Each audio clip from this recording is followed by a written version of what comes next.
Even she didn't think she could do it, but Kelly Kulick proved she more than belonged at the Tournament of Champions in Vegas, rolling over Mika Koivuniemi and then Chris Barnes on the way to a historic victory. The first time ever that a woman had triumphed over a man in a major professional sporting event.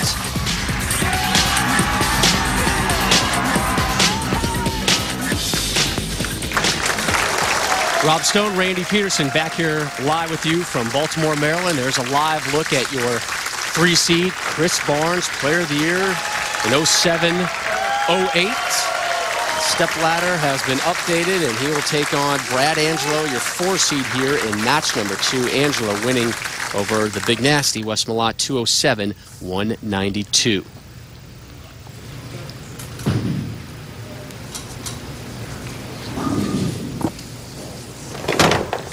Chris adding a late ball to the rack. Angelo will start us off here in match number 2. The winner of this one to take on PDW, Pete Weber, your number 2 seed.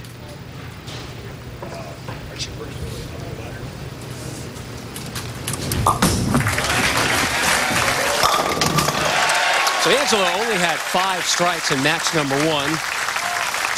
And only 1 pair. Gets a strike there. Time now for the introduction of Chris Barnes. He is a 12-time winner on the PBA Tour, including 2 majors. A member of Team USA, former PBA Rookie and Player of the Year from Double Oak, Texas. Please welcome Chris Barnes. We talked last match about the challenging season that Wes Malott had. Ditto really for Chris Barnes. 3 times a runner-up this season, 0 victories.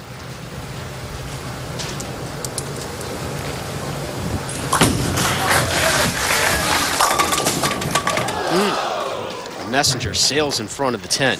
And Rob, he's had 8 consecutive seasons of winning at least 1 title, so he still has today and the Japan Cup. He'd like to take care of that today, but I think that you and I both agreed yesterday in watching him on the Dick Weber oil pattern, that's probably the best we've seen him physically throw it all year.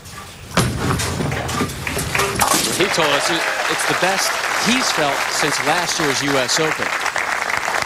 And Chris Barnes lost to Mike Scroggins last year in the U.S. Open. Chris Barnes and Norm Duke were in the race for Player of the Year in the final event of the season at the U.S. Open. Mike Scroggins ended up being the spoiler, winning it all, giving the title to Wes Malott. Now one of these guys may step up and be the spoiler to Mike Scroggins' quest for Player of the Year later today.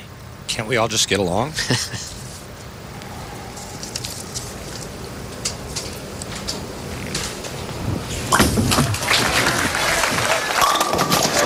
Goes spare strike. Hey, he looks good. He looks comfortable. I think he really likes his ball reaction. That's all about just staying in the moment and relying on what his feel was like yesterday and just trying to continue that same theme. Brad Angelo up, making his first TV appearance since November 30th of last season, where he finished 3rd.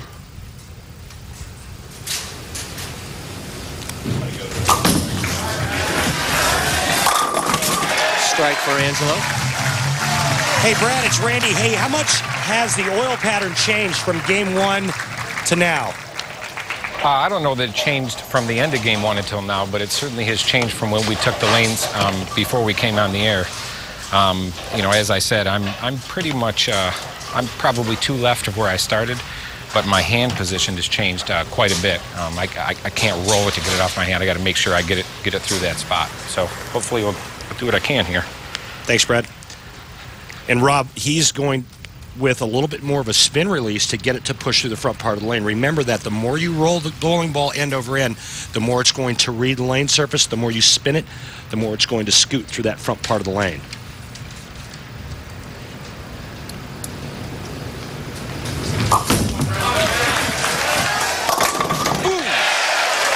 Three in a row for Angelo, and this tournament essentially concludes the PBA season. Yes, there's still the Japan Cup, but Player of the Year honors will be wrapped up. So we conclude one. We kick off another one tonight. Major League Baseball firing it up tonight.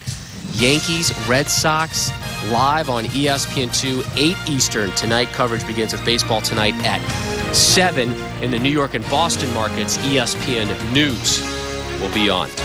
Both those teams trying to take care of the Tampa Bay Rays in the AL East, the team to beat if you ask this guy. You say that with such conviction and this huge smile. America's team, the Tampa Bay Rays, baby.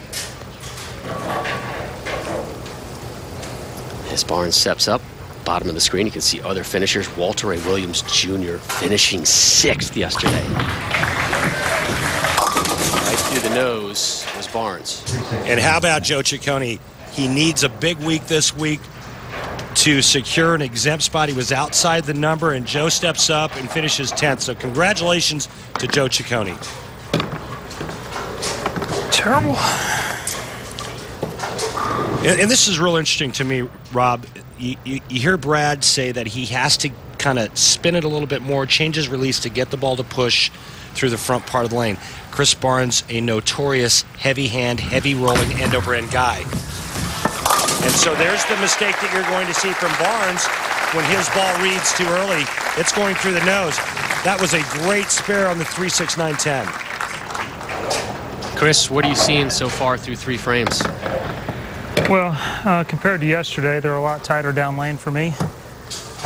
So I'm struggling a little bit more to get the ball to face up. I've had to make some ball changes. You know, I got 4 shots, and I'm trying to get them lined up here, but the right lane's a little bit tricky for me.